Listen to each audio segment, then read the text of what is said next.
जी 2 seat आगे जो कयास लग रहे हैं वो 2 सीटों पर लग रहे हैं, एक जुलाना और एक चरखी दादरी। विनेश जी अगर इन 2 सीटों में से चयन, ये सवाल आपको शाम को कल जब भी टिकट्स आएंगे तब कर नहीं विनेश जी, मायका या ससुराल किसको चुनेंगे आप? मायका या ससुराल दोनों सीटें आपके लिए कही जा रही है। दोनों एक मेरी जन्मभूमि है, एक मेरी कर्मभूमि है, दोनों मेरे लिए बहुत जरूरी है।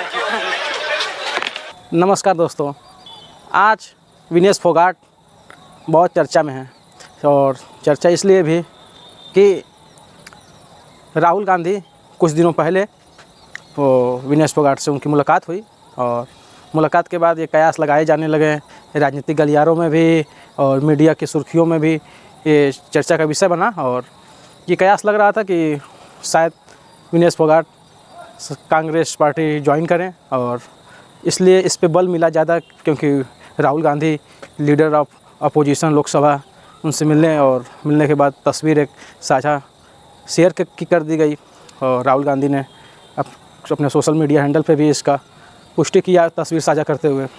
तो आज हम आपको बताएंगे कि क्या चल रहा है क्योंकि इस समय हरियाणा में विधानसभा चुनाव का भी बिगुल बज चुका है और हरियाणा विधानसभा चुनाव बस होने ही वाला है और इस समय हरियाणा का चुनाव इसलिए भी महत्वपूर्ण हो जाता है क्योंकि वहाँ की बेटी विनेश फोगाट पिछले साल आप लोग देखे होंगे किस तरीके से जंतर मंतर पर विनेश फोगाट, साक्षी मलिक, बजरंग पुनिया, ये सारे पहलवान और ब्रजभूषण शरण सिंह जो कि उस समय भारतीय जनता पार्टी के सांसद थे, इस समय तो उनके बेटे भारतीय जनता पार्टी के टिकट पर चुनाव लड़े और सांसद हैं, तो उनके खिलाफ़ इन लोगों ने यौन शोषण का आरोप लगाते हुए और इनकी गिरफ्तारी को मांग कर लेकर के धरने पे बने हुए थे।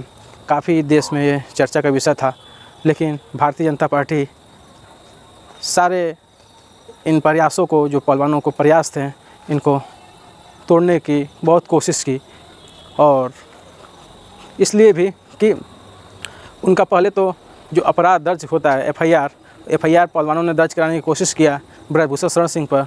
उनका धौस और रुतबा इतना था कि एफआईआर दर्ज थाने में नहीं हो पा रहा था, इसे लेकर के पहलवानों ने सुप्रीम कोर्ट का दरवाज़ा खटखटाया और सुप्रीम कोर्ट ने इसे संज्ञान में लिया और आदेश किया एफआईआर दर्ज करके जांच करने की।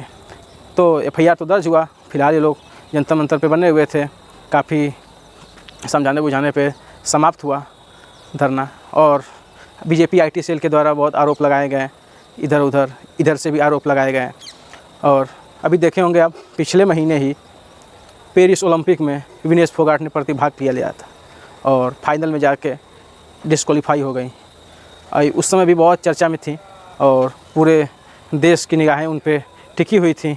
एक ऐसे परिवार से आकर के गांव में रहने वाली बेटी और यहाँ तक आई पहलवानी करते हुए और ओलंपिक मेडल के लिए उसने प्रतिभाग किया और वहाँ पे 100 मिलीग्राम वज़न ओवर वेट हो गई थी, जो कि 50 किलोग्राम के वेट में खेल रही थी और 100 ग्राम ओवर वेट लास्ट टाइम पे जो रिकॉर्ड किया गया 100 ग्राम ओवर वेट हो गई थी और इसके लिए उनको डिस्क्वालीफाई कर दिया गया था। तो सुर्खियाँ की अब बात कर ली जाए राजनीति में उनको आने की, तो आज ही कांग्रेस पार्टी ने एक प्रेस कॉन्फ्रेंस बुलाई और उसमें बजरंग पुनिया और विनेश फोगाट दोनों लोगों को उनको एक साथ कांग्रेस पार्टी ज्वाइन करा दिया गया। उस समय वेणुगोपाल और हरियाणा के प्रदेश अध्यक्ष और कई सारे वरिष्ठ नेता कांग्रेस पार्टी के मौजूद थे। उनकी उपस्थिति में उन लोगों के द्वारा विनेश फोगाट और बजरंग पुनिया को कांग्रेस का पटका पहना करके और उनका स्वागत किया गया और पार्टी में ज्वाइन करा दिया गया।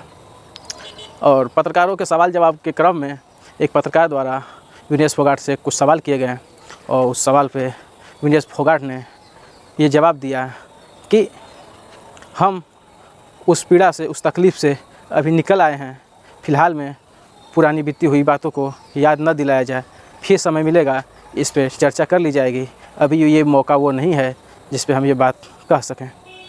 तो पत्रकार का सवाल ये था कि कांग्रेस पार्टी ने आरोप लगाया था जब विनेश फोगाट 100 ग्राम वज़न की ओवरवेट की वजह से डिस्क्वालीफाई हुई थी पेरिस ओलंपिक में, तो कांग्रेस पार्टी ने आरोप लगाया था कि एक साजिश के तहत, एक षड्यंत्र के तहत विनेश फोगाट को डिस्क्वालीफाई किया गया है और सरकार उस पर एक्शन ले, लेकिन ऐसा हुआ नहीं।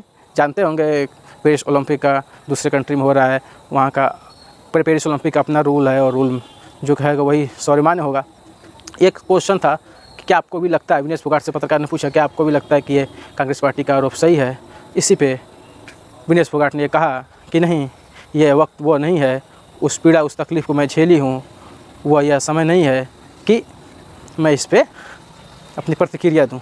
दूसरा सवाल पत्रकारों का ये था कि आपने कहा था ब्रजभूषण शरण सिंह के खिलाफ़ एक जो आप लड़ाई लड़ रही हैं उसे अंजाम तक पहुंचाएंगी और आप इस समय राजनीति में उतर रही हैं। क्या लग रहा है कि आप अगर उस लड़ाई को अंजाम तक पहुंचाने के बाद इस राजनीति में उतरी होती, कदम रखी होती, वो सही मौका रहा होता? क्या यह आपको नहीं लगता? इस पे विनेश फोगाट ने कहा कि राजनीति में हूँ, आ रही हूँ, उसका कारण है। और रही बात ब्रजभूषण शरण को, तो उनसे मेरी लड़ाई अभी भी जारी रहेगी और उसे जब उसका समाधान होगा या उस लड़ाई को मैं पूरा अंत तक पहुंचा लूँगी, इसके बाद फिर इस विषय पे आप हमसे बात कर लीजिएगा और उसका उस समय हम सही जवाब दे पाएंगे। कांग्रेस ने आरोप लगाया, कई लोगों ने आरोप लगाया कि आपके साथ साजिश की गई, चूंकि आप लोगों ने आंदोलन किया था। तो मैं पहला सवाल तो ये पूछना चाहता हूं कि आपको क्या लगता है, क्या साजिश की वजह से आपको पदक से दूर रखा गया? और दूसरा सवाल ये लोग जानना चाहेंगे, आपको बधाई कि आप कांग्रेस में आई हैं, आप शायद चुनाव भी लड़ेंगी और निश्चित तौर पे आप एक चेहरा है आंदोलन का, लेकिन लोग ये जानना चाहेंगे कि वो लड़ाई अभी अधूरी है, अभी अदालत में है, इसके पहले बीच में ही आपने राजनीतिक पारी शुरू कर दी। क्या ये बेहतर नहीं होता कि वो लड़ाई को आप अंजाम तक पहुंचाते? और राजनीति के लिए तो आपके पास काफी लंबा नहीं, इतना लंबा नहीं प्लीज। ओलंपिक फाइनल वाला पे जो ओलंपिक्स की आप बात कर रहे हो, किसी दिन फुर्सत में बात करूंगी। बहुत इमोशनल चीज़ है मेरे लिए। बरसों की मेहनत के बाद मैं वहाँ पहुँची थी। जो भी हुआ, जैसे भी हुआ, कैसे हुआ, सब मैं एक दिन डिटेल में बताऊंगी।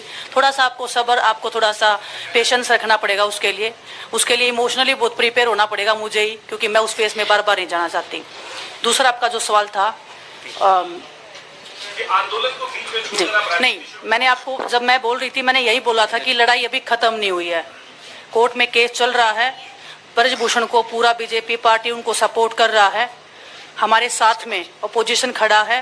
कांग्रेस पार्टी ने, हम जब रोड पे घिसट रहे थे तो पहली पार्टी थी जो हमारे सपोर्ट में खड़ी थी।